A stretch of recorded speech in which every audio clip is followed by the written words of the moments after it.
When Japan comes to mind, many envision a harmonious blend of deep-rooted traditions and cutting-edge technology. Yet, rewind a mere 2 centuries and you'd find a feudal land untouched by the wheels of industry. So, how did this secluded agrarian nation transform into a global economic powerhouse? Dive with us into the captivating tale of the Zaibatsu, the catalyst behind Japan's meteoric rise. In the heart of Japan's bustling economic landscape lies a story of power, ambition, and transformation. The tale of the Zaibatsu is not just a business chronicle, but a reflection of Japan's journey from a feudal society to a modern industrial powerhouse. The term Zaibatsu might sound foreign to many, but its impact on Japan's economic and social fabric is profound. Translated as financial clique, the Zaibatsu were vast conglomerates that dominated Japan's economy for decades. But how did these entities come to be, and what made them so influential? To understand the Zaibatsu, we must travel back to the Meiji Restoration of 1868. Japan, at this time, was undergoing a metamorphosis. The nation was shaking off the shackles of the Tokugawa shogunate, a feudal regime that was eagerly looking westward. The Japanese were not just imitating Western institutions, they were selectively adopting and then infusing them with a unique Japanese essence. The Meiji Restoration was more than just a political revolution. It was a complete overhaul of Japanese society, economy, and governance. The samurai, once the revered warrior class, found their privileges stripped away. Their traditional rice stipends were replaced with government bonds. This seismic shift paved the way for the rise of a new class of entrepreneurs, the Meiji men. These were the visionaries who would lay the foundation for the Zaibatsu. As the samurai class faded, the Meiji government began selling industries that the shogunate had nurtured. This privatization wave allowed tradesmen to bid and take control. As these businesses flourished and expanded, they formed tightly knit, family-controlled conglomerates. These were the early Zaibatsu. But it wasn't just about business. The Zaibatsu, with their immense resources, became indispensable allies for the Japanese government. One notable example is the Mitsui Company, which was entrusted with the monumental task of creating a new currency and establishing a national bank post the Meiji Restoration. The symbiotic relationship between the government and the Zaibatsu was clear. The government provided the Zaibatsu with opportunities and patronage, and in return, the Zaibatsu fueled Japan's ambitions, both economic and territorial. By the late 19th century, a remarkable transformation had taken place in Japan. Once a nation devoid of established business firms, it had emerged as a powerhouse with a flourishing economy propelled forward by the influential Zaibatsu. These conglomerates were not just business entities, they were a symbol of Japan's unshakable spirit, innovation, and drive. The Zaibatsu had a powerful impact on Japan's future. They provided a framework for an economic system dominated by large integrated firms and guided by the implicit agreement between government and business. This system laid the foundation for Japan. The early 1900s saw Japan's assertiveness on the global stage. Victories in the Russo-Japanese War and the invasion of territories like Korea showcased Japan's growing military might. Behind this newfound confidence was the economic muscle of the Zaibatsu. They financed wars, built ships, and produced weapons. The government's global ambitions and the Zaibatsu's business interests were two sides of the same coin. As the 20th century dawned, the Zaibatsu were not merely economic entities, they were colossal empires, each wielding influence comparable to modern multinational corporations. Their reach extended beyond business, deeply entwining with Japan's socio-political fabric. But what truly set the Zaibatsu apart was their structure and organization. Unlike Western corporations, the Zaibatsu were family-controlled, with a central holding company at the helm.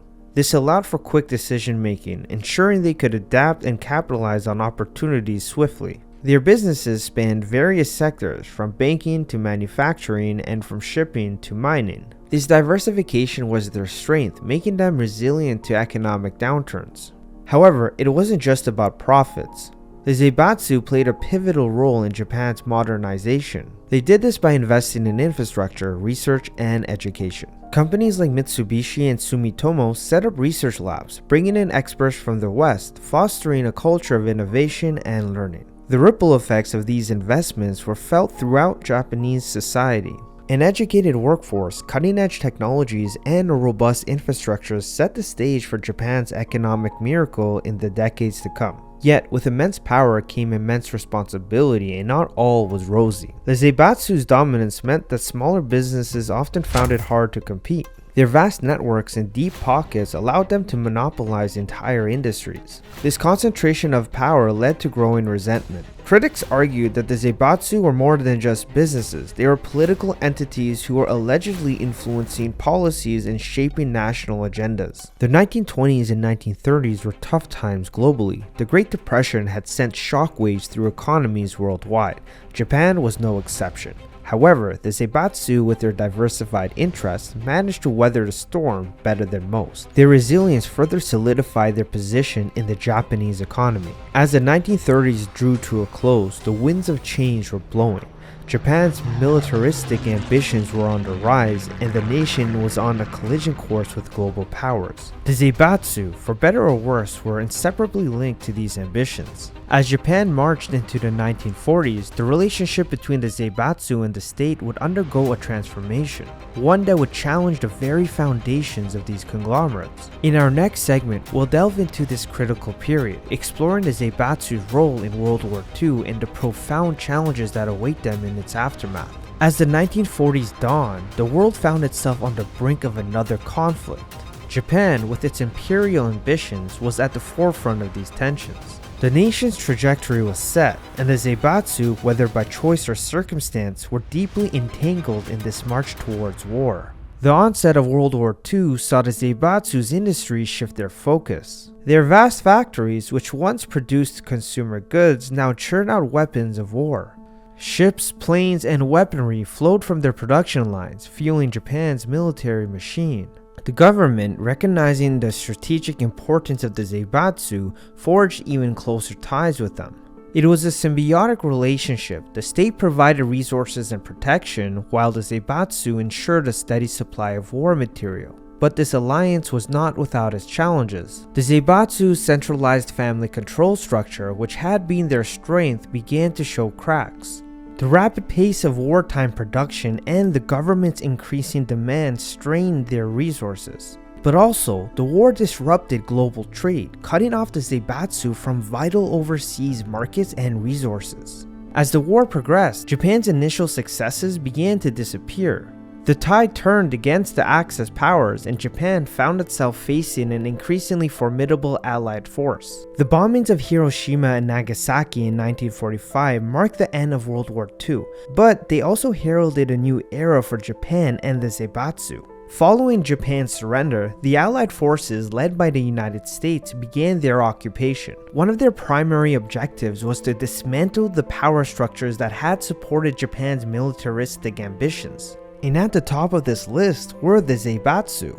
The Allies viewed them with suspicion, seeing them as enablers of Japan's aggressive policies. The post-war period was a time of reckoning for the Zaibatsu. The Allied forces initiated reforms aimed at breaking up these conglomerates. Their assets were sold off and their centralized control was dismantled. The intention was clear: to democratize the Japanese economy and prevent the concentration of power. Yet, the spirit of the Zaibatsu was resilient. While their structures were dismantled, their legacy and influence persisted. The post-war Japanese government, recognizing the importance of a strong economy for national recovery, began to relax some of the restrictions. This relaxation paved the way for the emergence of a new form of business organization in Japan, one that shared similarities to the Zaibatsu but also distinct in many ways. As we move into our next segment, we'll explore the rise of these new entities known as the Keiretsu and how they shaped Japan's post-war economic miracle. Emerging from the ashes of World War II, Japan faced the monumental task of rebuilding its shattered economy. The Zaibatsu, once the pillars of the nation's industrial might, had been dismantled. But in their place, a new form of business organization began to take shape: the Keiretsu. These entities, while similar to the Zaibatsu in their interconnectedness, were very different in their structure and operation. The Keiretsu were not controlled by single families as the Zaibatsu had been. Instead, they were characterized by a system of mutual shareholding among member companies. This created a web of interdependence where firms supported one another, ensuring collective stability and growth. The Keiretsu system was more decentralized than its predecessor, but it retained the spirit of collaboration and mutual benefit.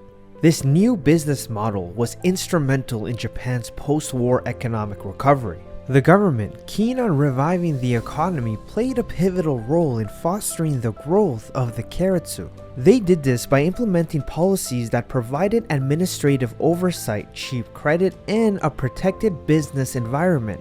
In essence, the state acted as a partner to these emerging conglomerates. Tariffs protected domestic industries, allowing them to grow and innovate without the immediate threat of foreign competition.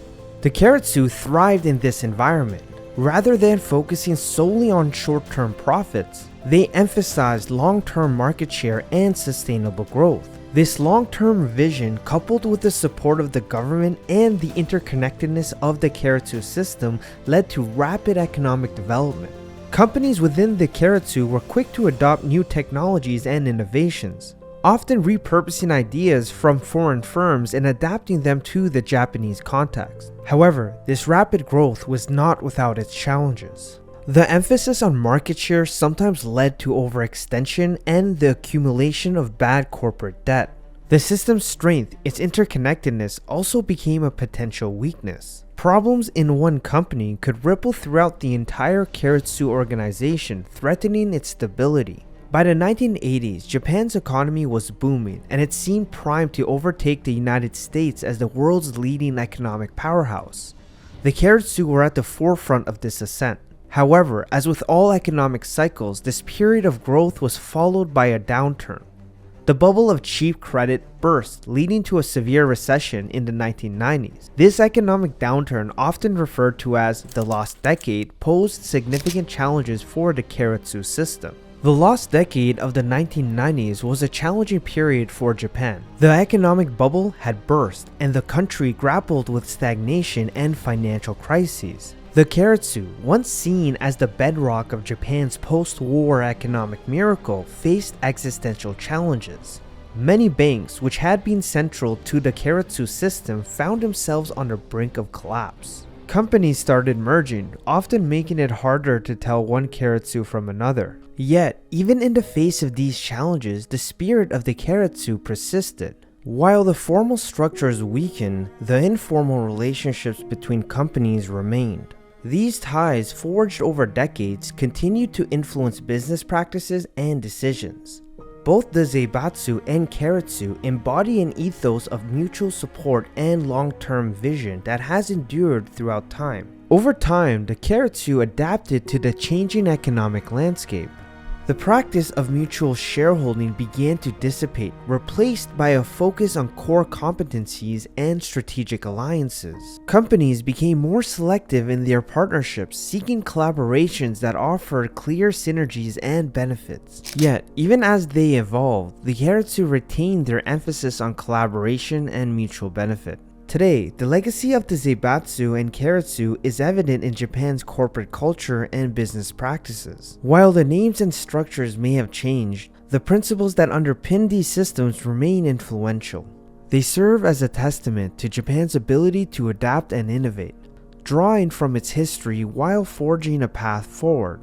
The story of the Zaibatsu and Keiretsu is not just a tale of economic systems or business models. It's a reflection of Japan's journey as a nation. From the rapid industrialization of the Meiji era to the challenges of the post-war period and the economic boom and bust cycles, these business conglomerates have been intertwined with Japan's broader narrative. In many ways, the Zaibatsu and Keiretsu offer lessons for the modern world. They remind us of the importance of vision, collaboration, and adaptability. They underscore the value of long-term thinking even in the face of short-term challenges. And perhaps most importantly, they highlight the potential of human ingenuity and resilience. As we reflect on the rise and fall of the Zaibatsu and the evolution of the Keiretsu, we are reminded of the recurrent nature of economies and the ever-present need for adaptation. But through it all, the spirit of innovation, collaboration, and perseverance shines through, offering insights and inspiration for generations to come.